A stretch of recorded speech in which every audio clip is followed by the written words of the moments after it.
जरा एक बार सोचो, जब 1971 में इंडिया पाकिस्तान से वॉर लड़ रहा था तो अमेरिका ने नेवल शिप भेज दी थी पाकिस्तान को बचाने के लिए।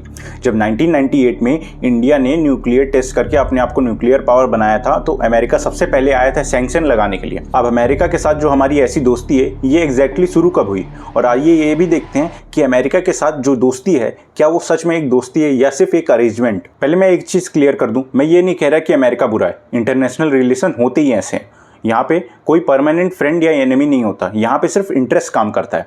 अमेरिका के सबसे influential foreign policy maker Henry Kissinger ने भी कहा था कि अमेरिका का कोई परमानेंट एनिमी या फ्रेंड नहीं है, वो सिर्फ इंटरेस्ट पे काम करता है। तो अगर कोई इंडिया का पॉलिटिशियन स्टेज पे खड़ा होकर ये कहे कि अमेरिका हमारा दोस्त बन गया है, हमारी दोस्ती अमेरिका के साथ गहरी होती जा रही है, तुम्हें एक सवाल पूछना किस चीज़ में, क्योंकि डेटा कुछ और ही कह रहा है। चलते हैं सबसे पुराने और सबसे दर्दनाक बिट्रेयल पे, पाकिस्तान और अमेरिकन वेपन्स। 1954 से लेके आज तक अमेरिका ने पाकिस्तान को $30 बिलियन से ज़्यादा का मिलिट्री एड प्रोवाइड किया है।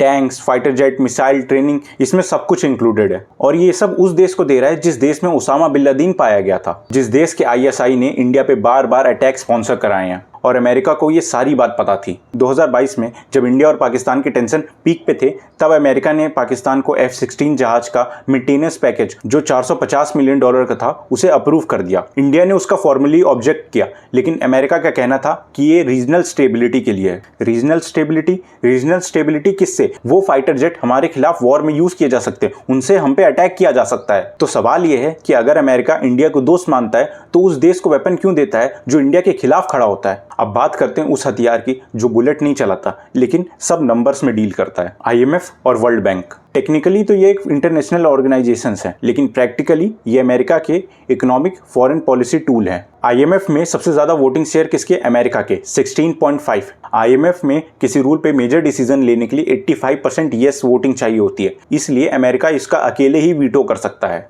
1991 में इंडिया में balance of payment crisis I. IMF ने लोन दिया लेकिन कंडीशंस के साथ, प्राइवेटाइज करो, सब्सिडीज हटाओ और फॉरेन कंपनीज को अंदर आने दो। ये कंडीशंस किसने लिखी थी? IMF ने। और IMF को इन्फ्लुएंस किसने किया था? अमेरिका ने। इससे अमेरिका को क्या फायदा हुआ? अमेरिका को इंडियन मार्केट का एक्सेस मिल गया। ग्रीस, अर्जेंटीना, श्रीलंका, जहां जहां क्राइसिस आई वहां वहां सेम IMF ने लोन दिया और सेम शर्तें रखी, जिससे अमेरिका का प्रॉफिट हुआ। लोकल इकोनॉमी तकलीफ में आती थी और फॉरेन इन्वेस्टर वो सारे एसेट सस्ते में खरीद लेते थे। ये चैरिटी नहीं है, ये एक स्ट्रेटजी है। इकोनॉमी खुलने के मेजर एडवांटेज भी रहे हैं, लेकिन हम यहाँ पे ये दिखा रहे हैं कि किस तरह IMF अमेरिका के इशारों पे चलता है, क्योंकि at the end of the day ये चैरिटी नहीं है, ये एक स्ट्रेटजी है। और अब आते हैं सबसे मॉडर्न और सबसे इंपॉर्टेंट बिट्रेयल पे, सेमीकंडक्टर एंड चिप टेक्नोलॉजी।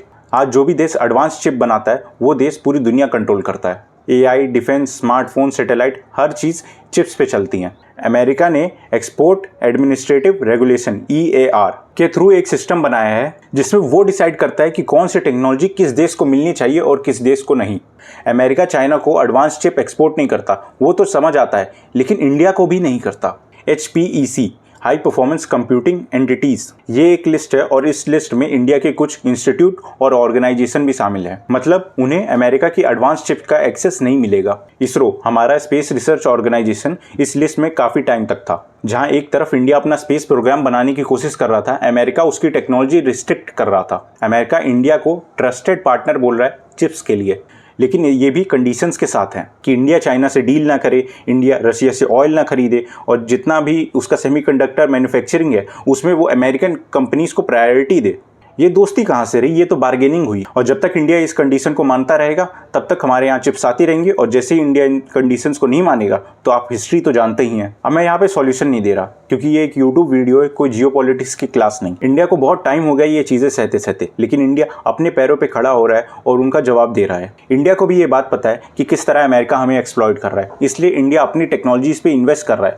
हमें अभी टाइम लग रहा है, लेकिन आने वाले समय में ऐसा होगा जिसमें हम अपनी खुद की टेक्नोलॉजी यूज़ करेंगे और हमें किसी देश पर निर्भर नहीं रहना पड़ेगा। हमने पिछले कुछ सालों में बहुत सारी टेक्नोलॉजी एडवांसमेंट की है, तो इंडिया पूरी तरह से अमेरिका का पपेट नहीं है, ना ही पूरी तरह से अभी इंडिपेंडेंट हो पाया। हमें कई चीज़ों में अमेरिका की ज़रूरत ज़रूरत है और कई चीज़ों में हम उससे दूर जा रहे हैं और अपनी खुद की चीज़ें बना रहे हैं। ये एक ऑनगोइंग नेगोशिएशन है और इन नेगोशिएशन में जो ज़्यादा डेस्परेट होता है वही हारता है। तो वापस पहले सवाल पे चलते हैं, क्या अमेरिका इंडिया का दोस्त है? मैं तुम्हें जवाब नहीं दूंगा, मैं कुछ बातें रख देता हूँ। अमेरिका ने पाकिस्तान को $30 बिलियन के वेपन्स प्रोवाइड किए इंडिया के ऑब्जेक्शन के बाद। IMF ने 1991 में इंडिया को लोन प्रोवाइड किया उस कंडीशंस के साथ जिसकी वजह से फॉरेन कंपनीज का फायदा हो। अमेरिका के एक्सपोर्ट कंट्रोल की वजह से इंडिया के स्पेस और डिफेंस प्रोग्राम डेकेड्स तक पीछे जा चुके हैं। आज भी जो एडवांस शिप प्रोवाइड की जा रही है वो इस कंडीशन के साथ प्रोवाइड की जा रही है कि हम अमेरिका की बात माने। ये फैक्ट है। अब हम इसे दोस्ती कहेंगे या अरेंजमेंट, ये आप डिसाइड कर सकते हैं।